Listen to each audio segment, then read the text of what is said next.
नमस्कार रसिक श्रोते हो. आजचा अभिवाचनाचा विषय स्वयंपाकघर, जुन्या प्रथा, अजब वस्तू.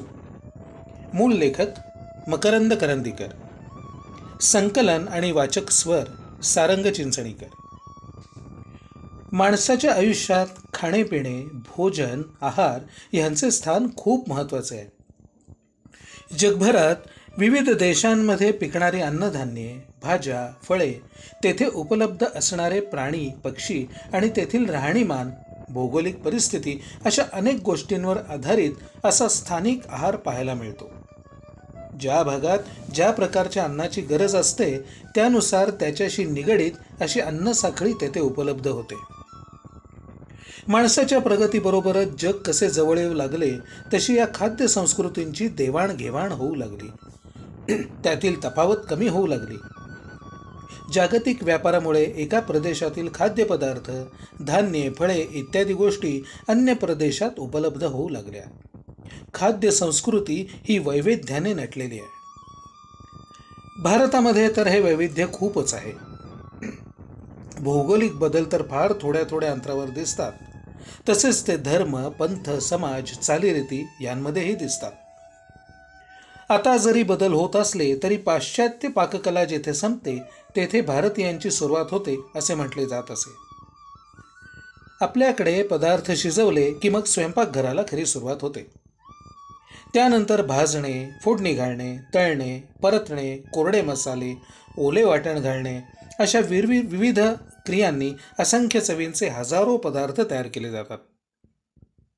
याबरोबरच आपल्या देशातील आणखी एक पारंपरिक वैशिष्ट्य म्हणजे अनेक कारणांमुळे होणारे सार्वजनिक किंवा गाव जेवण.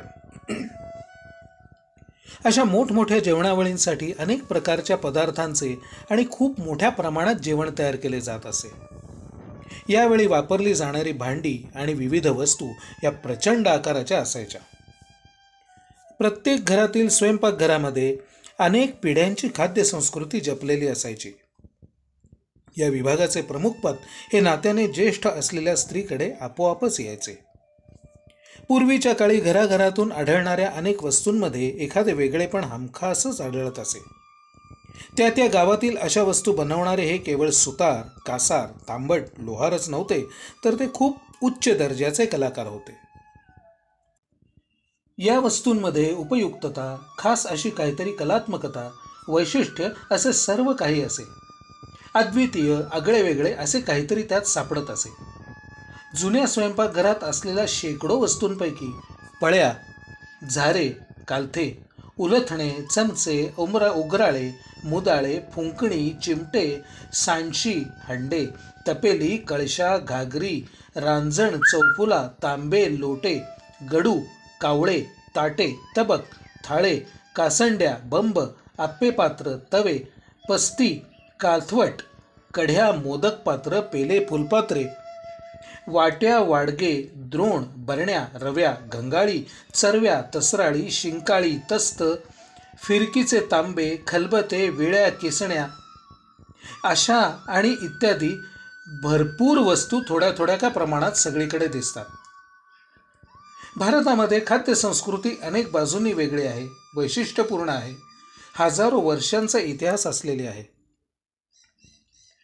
उदरभरण नोहे जाणीजे यज्ञकर्म असा आपला मूळ विचार आहे.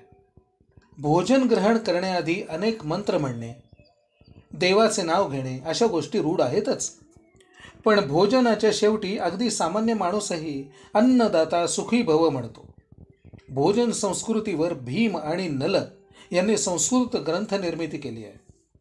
जगातील पहिला ज्ञानकोश मानल्या जाणाऱ्या 12व्या शतकातील राजा सोमेश्वर यांनी लिहिलेल्या अभिलषितार्थ चिंतामणी म्हणजेच मनसोल्लास या पुरातन ग्रंथात रुचकर आणि पौष्टिक अन्नपदार्थ तयार करण्यापासून ते भोजन विधीपर्यंत सर्व गोष्टींचे बारकाईने मार्गदर्शन केलेले आहे.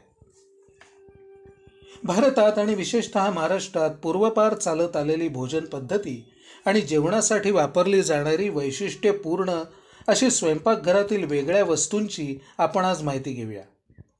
त्यांची उपयुक्तता पाहूया आणि त्यातील अनेक प्रथा आणि वस्तू आता लुप्त होत चालल्या. भोजनाच्या पंक्तीची पद्धत. पूर्वी जेवणाची पंगत घरातील असो किंवा सार्वजनिक समारंभातील असो, त्याचे बरेचसे पैलू हे इको फ्रेंडली असत.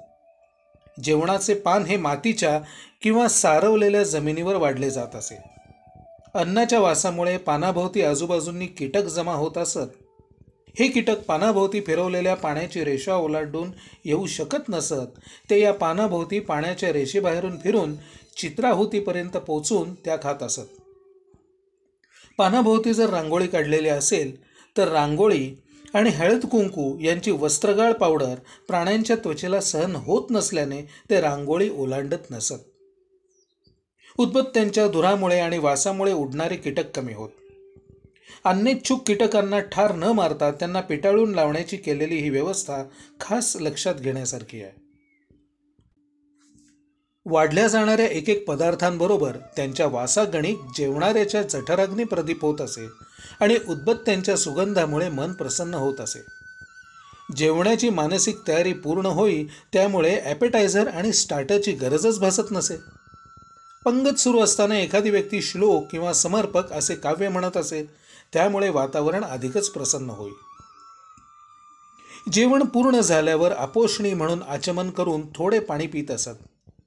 त्यामुळे जेवणाआधी रिकाम्या पोटात असलेले वायू जर शिल्लक असतील तर ढेकर येऊन अन्ननलिकेतून बाहेर पडत असत.